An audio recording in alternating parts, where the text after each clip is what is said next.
Trade Commission filing a headline-grabbing antitrust lawsuit against Amazon yesterday to accuse the company of illegally using its market power to raise prices and exclude competition. The FTC alleging Amazon employs anti-competitive tactics to punish sellers who offer lower prices on other sites, resulting in higher overall prices for products on the Internet. Joining us right now is FTC Chair Lina Khan. Chair Khan, we very much appreciate you joining us. In your lawsuit, you say a single company, Amazon, has seized control over much of the online retail economy. It's 172 pages. But I'm going to ask you sort of the very basic, I think, underlying question, which is, what do you want? What is the underlying goal of this? You don't seek necessarily a breakup or anything else. Thanks, Andrew. Good to see you. So this lawsuit is fundamentally about protecting free and fair competition.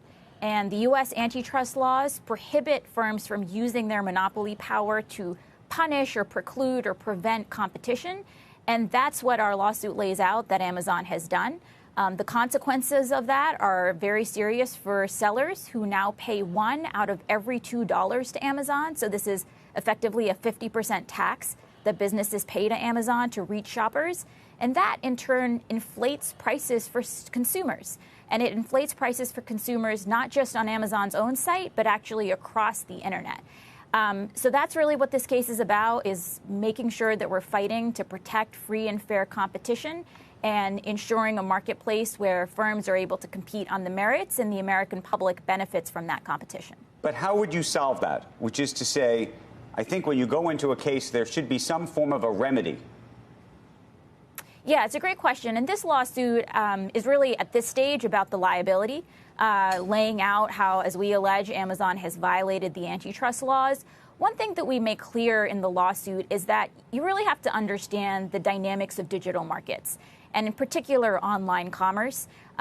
We quote Amazon execs who note that in order to really succeed in online commerce, you need to have a certain degree of scale. Given just the economies of scale and the network externalities, you need to have a critical mass of either shoppers or sellers in order to really benefit from the acceleration and momentum that digital markets can provide.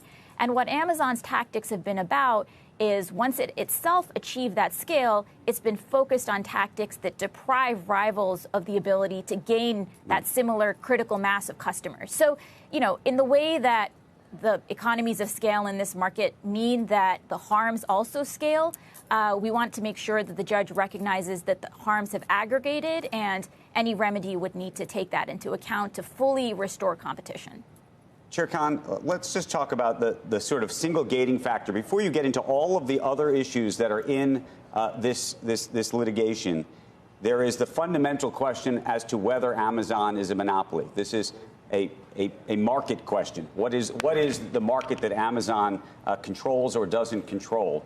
They would tell you that they are 4% or less of retail in America, and they would include brick and mortar stores and every retailer around in the world. You have defined it in a very unique way. You talk about online superstores, which is a category I have to say I haven't heard about before, because it effectively limits it to a very, very specific group, and that you'd have to have monopoly power. It's not just market power for a lawsuit like this to work, correct? That's right. So the idea of a superstore has actually been well established in the brick and mortar world. So we've had a whole set of antitrust cases that have succeeded when defining a market as the superstore market. And so this case is really applying that context in the online market sense. And, the complaint details why it is we believe that the online superstore market is a relevant market, as well as the market for online marketplace services. But does that mean that the people who are at an online superstore don't compete with everybody else?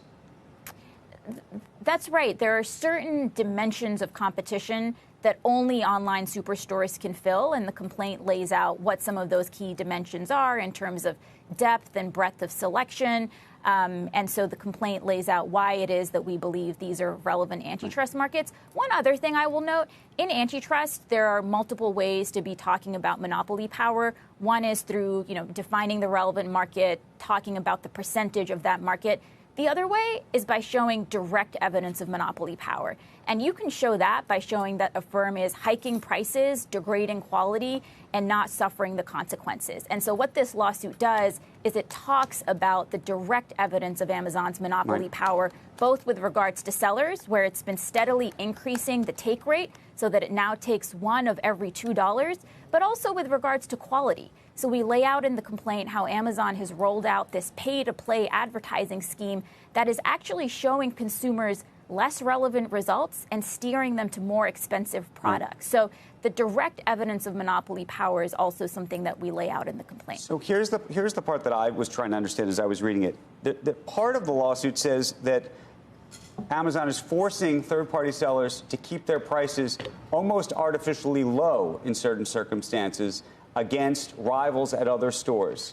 So that would be ostensibly good for customers. And yet, at the same time, it appears that the same lawsuit is suggesting that Amazon is using its market power to jack up those prices and raise them. And I'm trying to sort of square that circle.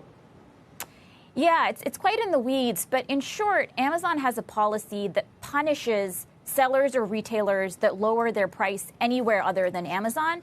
At the same time, Amazon is also steadily hiking the fees that seller pays. So sellers have to inflate their price not just on Amazon, but also across the rest of the internet. And in practice, what that means is that if you had a platform or a retailer that was actually more efficient or that was actually more innovative, it would not actually be able to compete on price because of Amazon's anti-discounting tactics that punish any sellers if they are in any other retailer or platform while lowering prices. So Amazon's tactics are closing off the dimension of price competition, which is an incredibly important form of competition and ways for other firms to be competing on the merits. And so that's the dynamic that we lay out in the complaint.